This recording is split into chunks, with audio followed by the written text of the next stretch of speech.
സംസ്ഥാനത്ത് മഴ പെയ്യുന്നുണ്ടെങ്കിലും ചൂടിന് ശമനമില്ല. പകൽ സമയങ്ങളിൽ അനുഭവപ്പെടുന്ന ചൂടിന് കാഠിന്യമുള്ളതിനാൽ ജാഗ്രത പാലിക്കണമെന്നാണ് കാലാവസ്ഥാ വകുപ്പിന്റെ നിർദ്ദേശം. കഴിഞ്ഞ കുറേയധികം ദിവസങ്ങളായി സംസ്ഥാനത്ത് വേനൽ ചൂട് അതികഠിനമായാണ് അനുഭവപ്പെട്ടിരുന്നത്.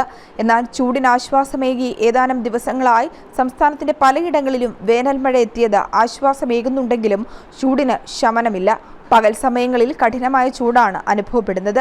വരും ദിവസങ്ങളിൽ മഴ മുന്നറിയിപ്പ് നിലനിൽക്കുന്നുണ്ടെങ്കിലും ജാഗ്രത പാലിക്കണമെന്ന മുന്നറിയിപ്പാണ് കേന്ദ്ര കാലാവസ്ഥാ വകുപ്പ് സംസ്ഥാന ഡയറക്ടർ നിത കെ ഗോപാൽ നൽകുന്നത്. മെയ് മാസം ആണ് നമ്മുടെ ശരിക്കുള്ള വേനൽക്കാലം തന്നെ ആയതുകൊണ്ട് മഴയില്ലാത്ത സമയങ്ങളിലെല്ലാം വേനൽ കാഠിന്യം ഉണ്ടാവും എന്നുള്ളൊരു കാര്യം ശ്രദ്ധിക്കേണ്ടതാണ്.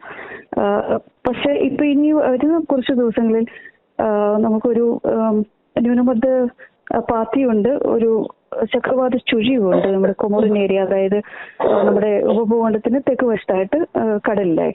അപ്പൊ അതിന്റെ ഭാഗമായിട്ട് മിക്കവാറും ഒരു മേഘാവരണം ഉണ്ടാവാൻ, ആകാശം മേഘാവൃതമായിരിക്കാനുള്ള ഒരു സാഹചര്യമുണ്ട്.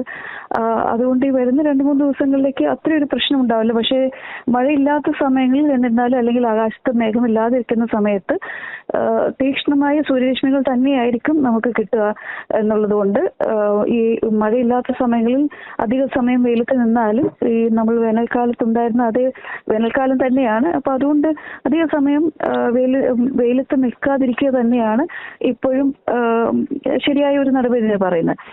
മഴയുള്ളപ്പോഴും ആകാശത്തിലേക്ക് ഉള്ളപ്പോഴും മാത്രം ഈ നമുക്ക് വെയിലിന്റെ കാഠിന്യം നമ്മൾ അറിയാതിരിക്കുന്നുള്ളൂ. വരും ദിവസങ്ങളിൽ ന്യൂനമർദ്ദത്തിന്റെയും ചക്രവാത ചുഴിയുടെയും ഫലമായി മഴ ലഭിക്കുമെങ്കിലും അന്തരീക്ഷത്തിൽ നിന്ന് മേഘാവൃതം മാറുന്ന സാഹചര്യത്തിൽ വീണ്ടും ചൂട് അനുഭവപ്പെടുമെന്നാണ് വിലയിരുത്തപ്പെടുന്നത്. അതേസമയം വേനൽ മഴ ലഭിച്ചതോടുകൂടി രാത്രികാലങ്ങളിൽ അനുഭവപ്പെട്ടുകൊണ്ടിരുന്ന ചൂടിന് നേരിയ ആശ്വാസമാണ് ലഭിച്ചിരിക്കുന്നത്. ജനം, തിരുവനന്തപുരം.